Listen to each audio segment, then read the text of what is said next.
L'outil cercle est accessible depuis le menu Dessiner, Forme, Cercle. Il est également disponible en cliquant sur son icône à gauche, ici, ou vous pouvez tout simplement appuyer sur la touche C de votre clavier. Je clique, je relâche, j'ai dessiné un cercle. Je clique, je tape le rayon au clavier. Alors je veux un cercle de 50 de diamètre, je tape 25 de rayon. 25, pas 250. Et voilà, j'ai créé un cercle de 25. L'outil cercle est redimensionnable à n'importe quel moment. Je clique sur Info sur Entité, sur la fenêtre Info sur Entité. Je sélectionne le cercle et non pas la face. Le cercle. Et je peux rentrer ici de nouveau un nouveau rayon.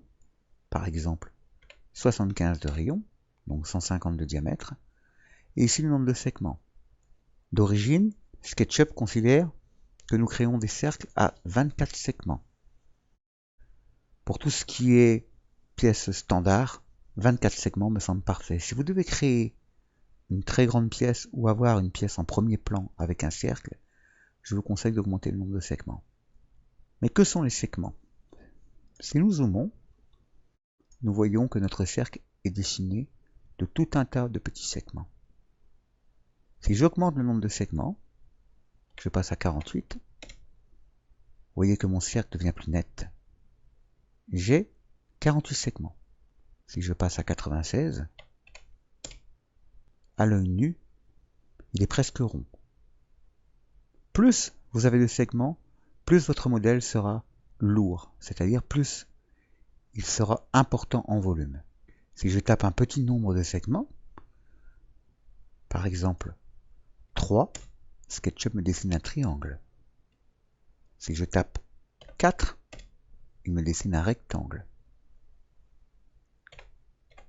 472, pardon, j'ai fait une erreur, 72, et j'ai un cercle quasiment rond de nouveau. Si je zoome, on les voit quand même. Un segment, un segment. Il n'y a pas de rond parfait sur SketchUp. Je peux aussi dire à SketchUp combien de segments je désire avant de créer mon cercle. J'active l'outil cercle et je tape 48 S. Je valide et je crée mon cercle. Il aura 48 segments. Je vérifie, les segments sont bien à 48 dans l'info sur l'entité. L'avantage du cercle est qu'il se pose toujours sur une face. Si je crée un rectangle simple,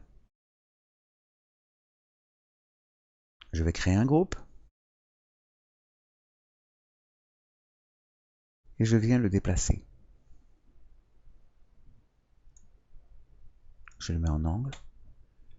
Je viens créer un cercle. Vous voyez que mon cercle est sur la face de mon rectangle. Vous voyez?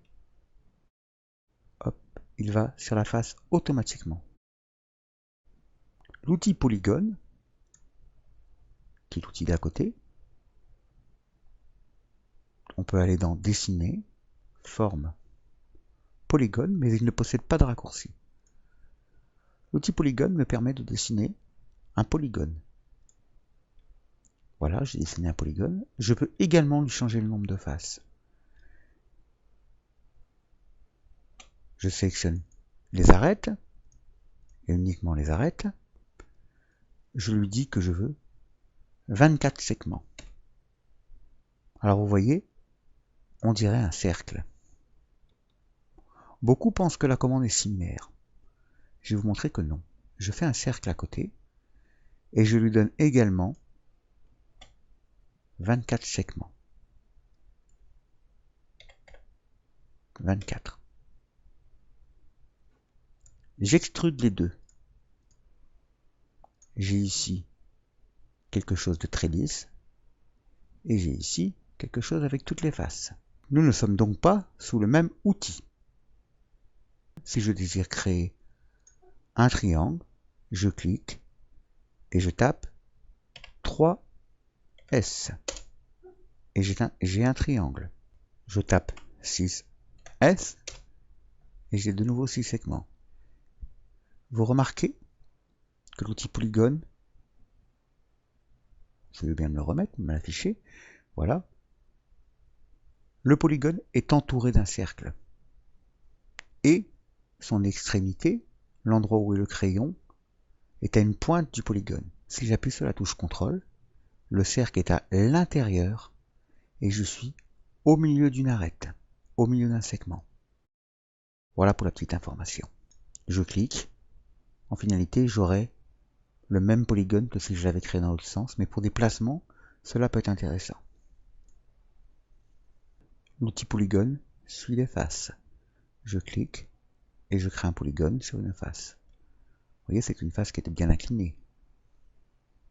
Et ça le suit. Voilà qui termine la partie 1 sur l'outil cercle et polygone. Je vous invite à regarder immédiatement la partie 2 pour savoir comment créer une sphère, un dôme et encore d'autres choses avec l'outil cercle et suivez-moi.